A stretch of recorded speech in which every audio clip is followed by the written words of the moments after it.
টাকা রোজগার করলে মা বাপ খুশি, টাকা রোজগার না করলে না অখুশি। খালাস।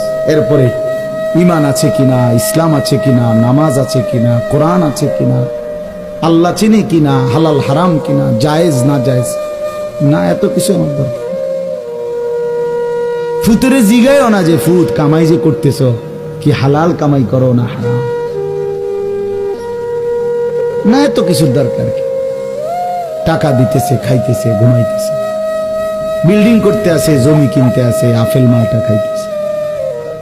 এক ছেলে আমারে নিজে বলছে, আমি সবার ব্যাপারে বলি না, এক ছেলে আমারে নিজে বলছে হুজুর, আমি একটা দেশের নাম বলছে, যেই দেশে আমার কর্মটা ছিল, চলে আসছে ওই দেশ থেকে।